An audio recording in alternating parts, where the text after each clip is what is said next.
Conceive करा गया है वो लखनऊ से म्यांमार तक। So Lucknow is in India, Myanmar में जो प्लेस का नाम है वो माइती याना है, and it is a 3.82 billion project. जो एक और इम्पोर्टेंट प्रोजेक्ट है जिसको ऑलरेडी दे दिया गया है एनटीपीसी और पीजीसीआईएल को, connecting Sri Lanka to India. So Sri Lanka में अनुराधापुरम से इंडिया में मदुरई तक the project has been is being already implemented। NTPC की PGCIL आप लोग सब बताओ भाई चैट बॉक्स में। अब if this one sun one world one grid gets connected, the power engineers of India will run it actually। They are competent, they are economical for the world। पूरे world में आपके लिए opportunity as a power engineer. What is the future of grid? That's a wonderful question। जिस तरह से India का जो dream था वो ये था, one nation one law one frequency one grid and one price.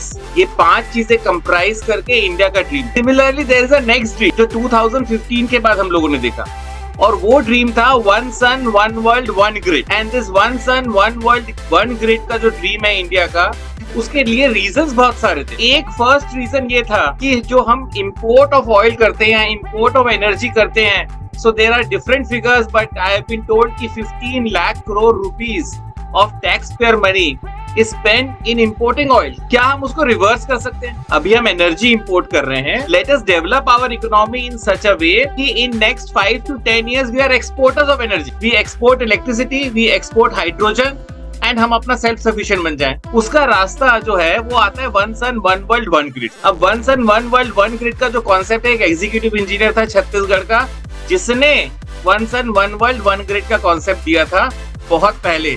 उसके पेपर्स हैं रखे मेरे पास, लेकिन अब वो मुझे नाम ही मेरे पास मिस हो गया, वरना I will tell you next time अगर उससे कोई मेरी बात हो गया, I will invite him. So उसका कॉन्सेप्ट ये था, जो फर्स्ट कॉन्सेप्ट था one sun one world one grid का, उसमें ही सेड कि केप टाउन से a solar grid will start. Cape Town in Africa, just imagine the world map. So Cape Town से this grid will start, Africa को वो cross करेगी Egypt से to Eurasian continent, Sinai peninsula जिसको बोलते हैं, वहां से that grid will cross the Eurasian Peninsula, Eurasian continent जो एशिया और यूरोप का कॉन्टिनेंट है, to cross over to America, North America, Alaska में, and then it will come down to Latin America और चिली में एंड होगी। That was his concept of one sun, one world, one grid। So sun is always shining on the earth। कभी भी ऐसा moment नहीं आता है अर्थ की हिस्ट्री में जहाँ पे sun is not shining. Sun is always shining if we can cooperate. और वो वासुदेव कुटुंबकम का कॉन्सेप्ट हम अप्लाई कर सकते हैं। तो जिस अर्थ के पोर्शन में सन शाइन कर रहा है, अगर वो इलेक्ट्रिसिटी जनरेट करके उस पोर्शन को दे सके जहाँ पे सन नहीं है, and that virtuous cycle and good cycle continues, entire world will benefit from out of. इसके डेवलपमेंट शुरू हो गए हैं, इसको गवर्नमेंट ऑफ इंडिया ने अडॉप्ट कर लिया और इंटरनेशनल सोलर अलायंस को ये टास्क दे दिया कि one sun one world one grid को पॉसिबिलिटी बनाने के लिए यू टेक स्टेप्स। इसको आप दूसरी तरह से इमेजिन करिए, अभी यू यूज इंटरनेट में आप कहीं भी इंटरनेट में अगर डिस्कस करते हैं, गूगल खोलते हैं या दे आर ऑल, उनके जो सर्वर्स होते हैं वो यूएसए में होते हैं। अगर आप कुछ बात करते हैं तो पहले वो यूएसए जाता है, देन वो इंडिया के आपके पड़ोसी के पास जाता है, और इतना फास्ट होता है कि वी विल नॉट नो कि कितना फास्ट आपको इंफॉर्मेशन मिल रहा है।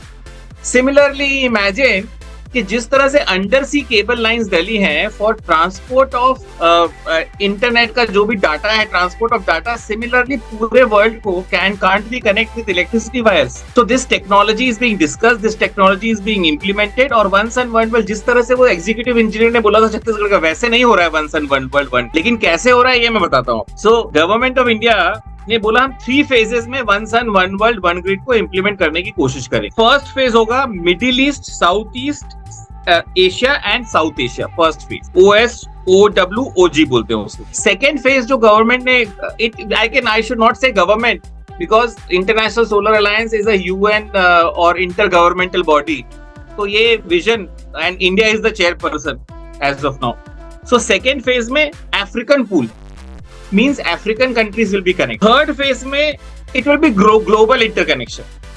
So first phase में Middle East, South Asia, Southeast Asia will be get connected with electricity lines. Then second phase में African pool will get connected. So African continent will get connected. And third phase में rest of the world will get connected. So आप अगर as a engineer now see power engineers of India are best in the world. Up if this one sun one world one grid gets connected, the power engineers of India will run it actually. They are competent, they are economical for the world. पूरे world में आपके लिए opportunity as a power engineer. All right, अब कैसे काम शुरू हुआ है? इंडिया में ऑलरेडी 4 कंट्रीज से कनेक्शन है। तो India is already connected with Bangladesh, India is already connected with Myanmar, India is already connected with Nepal and Bhutan. In fact एक नया प्रोजेक्ट कंसीव करा है, उसकी डीपीआर। तो फर्स्ट प्रोजेक्ट जो कंसीव करा गया है वो लखनऊ से म्यांमार तक। So Lucknow is in India, Myanmar में जो प्लेस का नाम है वो माइती याना है, and it is a 3.82 billion project. जो एक और इंपॉर्टेंट प्रोजेक्ट है जिसको ऑलरेडी दे दिया गया है एनटीपीसी और पीजीसीआईएल को, connecting Sri Lanka to India. So Sri Lanka में अनुराधापुरम से इंडिया में मदुरई तक the project has been is being already implemented. एनटीपीसीआई की पीजीसीआईएल आप लोग सब बताओ भाई चैट बॉक्स में। ऑल राइट, इन दोनों में से कोई ऑर्गेनाइजेशन है which is implementing this project as of now actually. So within 1-2 years that one more country will get connected, so you can export and import electricity from these countries. So your power company अगर छत्तीसगढ़ में access power है तो आपको सिर्फ India में बेचने की जरूरत नहीं है। आपका जो ट्रेडिंग विंग है वो इन कंट्रीज में भी बेच सकता है, अलाउड है। जिस तरह से इंटरनेट की अंडर सी डाटा लाइंस है वैसी अंडर सी केबल लाइंस आएंगी।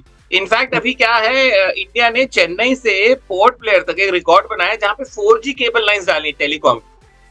So we already have a expertise of setting up undersea cable lines. तो अब दूसरी एक्सपर्टाइज हो जाएगी हमारी श्रीलंका से यहाँ तक इंडिया तक। अब वो जो 4G केबल लाइंस डाली है हमने, now discussion is going on, can't we connect to Singapore? Already there is a project where Australia में नॉर्थ ऑस्ट्रेलिया जो है, north Australia is a state of Australia, उसकी जो कैपिटल है वो डार्विन है। टॉप मोस्ट अगर आप ऑस्ट्रेलिया का मैप देखेंगे तो सबसे ऊपर एक सिटी आती है वो डार्विन। डार्विन से लेकर के सिंगापुर तक अंडर सी केबल लाइन का प्रोजेक्ट कंसीव करा गया है, जिसको बोलते हैं Australia ASEAN power link project, which is around 4,500 kilometres का under sea cable line connecting Singapore to Australia. It is a very big project, $22 billion project. What they are imagining is, क्योंकि Singapore के पास land नहीं है solar project बनाने के लिए, ना विंड की स्पीड है इतनी, क्योंकि वो सेफ जोन पे है। जहां पे विंड की स्पीड कम होती है, it is considered to be a good place for harbour, ठीक है, and Singapore is that perfect place. तो इसके पास विंड भी नहीं है, और फिर लैंड पे 30, मतलब आप समझिए 30 किलोमीटर में तो पूरा सिंगापुर खत्म हो जाता है। तो आप अगर ट्रैवल कर रहे हो तो 15-20 मिनट में there is no space for them कि भाई वो मैसिव सोलराइजेशन कर सके। सो वेस्टर्न ऑस्ट्रेलिया में there is desert, so western Australia can produce solar energy and then transport it to Singapore and other Southeast Asian countries as per the demand. Now there is a thinking in government, can't we connect India to Singapore? दो रास्ते, हम under sea cable line जाके पोर्ट ब्लेयर तक ले जाएं and then Port Blair से under sea cable line Singapore तक पहुंच जाए। इंडिया का कनेक्शन अगर सिंगापुर से हो जाता है तो Indian grid will get connected to Australian grid. If that happens, then Sydney और इंडिया में, न्यू दिल्ली में 5.5 hours का फर्क है। तो जब पीक लोड होगा सिटी में, then India can export electricity from Rajasthan. So if you have a 10 megawatts plus power, solar plant in Rajasthan and they want renewable energy, Singapore wants a renewable energy, you can say, okay, I will export it. I will provide you renewable energy. I will provide you solar energy. कुछ countries ने interconnection कर लिया है already. So Norway and Germany are already connected with 525 kilowatt subsea interconnector, इसको बोलते हैं NordLink project. So what is the difference? Norway में hydro electricity power plant बहुत अच्छे हैं, बहुत ज्यादा है। जर्मनी में विंड पावर प्लांट बहुत अच्छे हैं। So when wind is good, then Germany exports power to Norway. When wind speed is not good, Norway supports Germany with hydro power plant. Exchange, दोनों renewable. Now Norway and UK are getting connected with each other.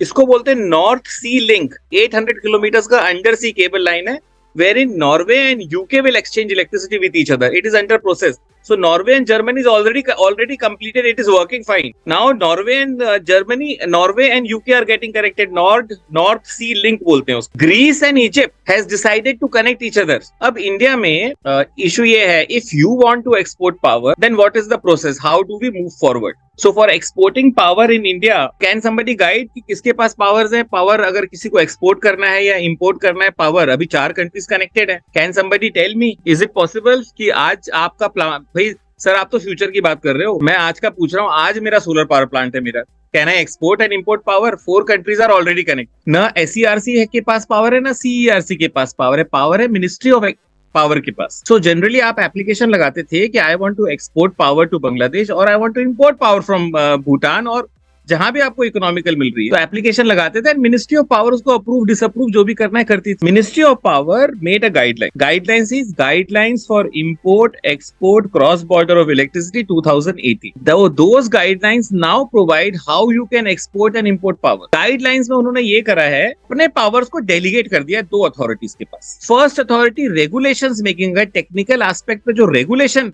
बनाने हैं उसकी power delegate कर दी है ministry of power ने CERC को, central electricity regulatory commission. जो administrative work था उनका मिनिस्ट्री ऑफ पावर का, अप्रूवल डिसअप्रूवल, वो उन्होंने डेलीगेट कर दिया सेंट्रल इलेक्ट्रिसिटी अथॉरिटी को, जिसको बोलते हैं CEA को। The virtue of these guidelines of 2018, central electricity regulatory commission ने एक रेगुलेशंस बनाए हैं, जो रेगुलेशन का नाम है CERC Cross Border Trade of Electricity Regulation 2019. So technical aspects of your interconnection, जो इंडिया और बांग्लादेश के बीच में इंटरकनेक्शन है, उसमें अगर कोई कंजेशन है, उसमें और भी कोई इश्यूज है, वो सब गवर्न होंगे आपके cross border trade off electricity regulation 2019। तो 2016 में गाइडलाइंस बनाई मिनिस्ट्री ऑफ पावर में, 2019 में CERC ने रेगुलेशंस बना दी। जो प्रोसीजर है, प्रोसीजर सेंट्रल इलेक्ट्रिसिटी अथॉरिटी ने बनाया 2021, साइकिल कंप्लीट कर दी पूरी की। सो 2021 में जो प्रोसीजर बनाया सेंट्रल इलेक्ट्रिसिटी अथॉरिटी ने, उसका नाम है procedure for approval and facilitation of import export cross border of electricity bye designated authority 2021। इन तीन चीजों को आप अगर साथ में पढ़ लेते हैं, you will become capable of importing and exporting power from all these 4 countries जो अभी कनेक्टेड है इंडिया में, एंड फ्यूचर में जब बाकी कंट्रीज कनेक्ट होंगी तो ये गाइडलाइंस हो सकता है उसमें थोड़ी रिवाइज या मॉडिफिकेशन होगा उनका, पर they are good guidelines, they are good procedure actually पूरा का। सो आज अच्छा जो प्रोसीजर है उसके पीछे फॉर्म लगे हुए हैं दो, सेंट्रल इलेक्ट्रिसिटी अथॉरिटी के प्रोसीजर के पीछे 2 फॉर्म्स लगे, एक इंपोर्ट का फॉर्म लगा, एक एक्सपोर्ट का फॉर्म लगा है। So what you have to do, if you have excess power or if you have surplus power, अगर आपके पास एक मर्चेंट पावर प्लांट या आपने रिन्यूएबल जनरेशन ऑब्लिगेशन आने वाला है, आपका थर्मल पावर प्लांट था, आपको 10% सोलर पावर प्लांट लगाना ही लगाना है, कंपलसरी। अब उसके लिए तो आपके पास पावर परचेज एग्रीमेंट है ही नहीं पहले, लेकिन ये 3-4 साल में आपको इंप्लीमेंट करना है। So when you implement this export and import is a good opportunity for you. और यू वांट चीप पावर, आपको लगता है इन कंट्रीज में कोई चीप पावर है और आपको आपकी कंपनी के लिए यूजफुल है, then you can import also. So by reading these 3 documents you will be capable to import and export power. What is the future of grid? Future of grid is one sun, one world, one grid. In next 15 to 20 years, almost the entire world will get connected in a grid form. जिस तरह से data cables है पूरे world में, वैसे electricity cables पूरे world में होंगी, and they will transport electrons from one place to second place. India is one of the blessed countries जिसका पूरा ग्रिड कनेक्टेड है, and we can play a pioneer role in this. All right. In fact, अब क्या है, जो G20 meet हुई थी अभी रिसेंटली, इसमें ये भी डिस्कस करा था कि जो मुंद्रा पोर्ट है गुजरात में, वहां से Fujairah which is in UAE, Fujairah is a city in UAE, United Arab Dubai के पास है, वहां तक under sea cable lines of 1600 kilometre should be set up. और वो अंडर सी केबल लाइंस जो है वो they are 10 gigawatts power transport कर सकती हैं।